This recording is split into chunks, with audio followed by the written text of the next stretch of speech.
The Iranian situation is a case in point. That they hold our hostages is just absolutely and totally ridiculous. That this country sits back and allows a country such as Iran to hold our hostages, to my way of thinking, is a horror. And I don't think they'd do it with other countries. I honestly don't think they'd do it with other countries. Obviously, you're advocating that we should have gone in there with troops, etc., and brought our boys out. I absolutely feel that, yes. I don't think there's any question, and there's no question in my mind. I think right now would be an oil-rich nation, and I believe that we should have done it, and I'm very disappointed that we didn't do it, and I don't think anybody would have held us in abeyance.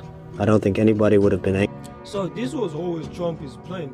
Trump always want to go to Middle East and get the oil, but the thing is, he just never get the opportunity. So now he got the opportunity, he want to do it.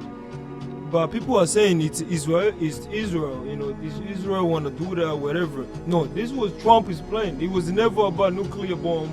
Trump want to get the oil. That was Trump's plan. No, people don't understand. This is not about no Israel. He won this for the longest time. So people do not blame Israel, and the United States support him. That's why he's doing whatever he's doing. This, and we had every right to do it at the time. I think we've lost the opportunity. Donald, would you have wanted to be one of those men to have gone to Iran, and taken those fellows out? No, I wouldn't have wanted to be, but I would have done it. Would you? Absolutely. If I were the age, if I were in the military. There were a lot of those fellas who went for that aborted coup, who were 34 years old and older. They were your age. That's right. If you were called upon, would you? I know it's easy to say, yes, of course I would go. But if the phone rang right now and someone from the Selective Service had said, Donald, we're taking every young man 34 years of age, we're sending him to war, would you go to war? No, I don't see a war. You see, the war this is not a Vietnam situation, fortunately. The war, in fact, with Iraq. There is a war waging. Yes. Right now. Oh, yes, there is a war, and it's a war where nobody has any tanks, has any guns. It's a war where everyone's standing around. That would have been the easiest victory we would have ever won, in my opinion. And that's the problem with Trump. So he just always looked down on Iran. But you know what I'm saying? Like the Congress, Iran is a big deal, but he never think like Iran is a big deal.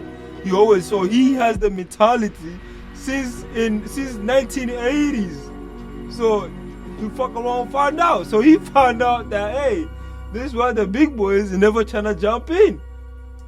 Television, I see men being shot up, legs being blown off. You're talking about two non-existent armies. I mean, Iran has an army composed of American equipment without parts and without anything else, and Iraq has a very weak army, and they're just really fighting each other. I mean, it's almost hand-to-hand combat. If you see now, they've run out. It's a sad situation, Rona, but it's a situation which ultimately is going to get much worse. That little sparkle of war, that little sparkle is going to lead, in my opinion, to a much greater conflict, and I think that's very unfortunate. And I think a lot of it has to do with this country and the fact that this country is not more involved in terms of setting policy in that area.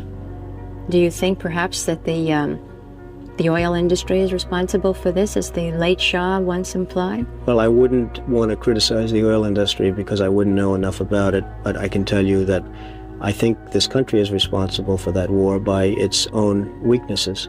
I don't think you'd have this war if they, again using the other word, if we were properly respected as a country and as a people and as a nation. I don't think that you would have the war going on right now between Iran. And if you have respect, and the thing about respect, let me tell you something. People don't care about your game. I understand about United States games, like they want to kill somebody who's your friend to show, if you keep talking, we're going to kill you. So in the places, they don't care about your game. You know what I'm saying? Some people don't care about dying. They don't care about losing. They don't give a damn about respect if you touch their property.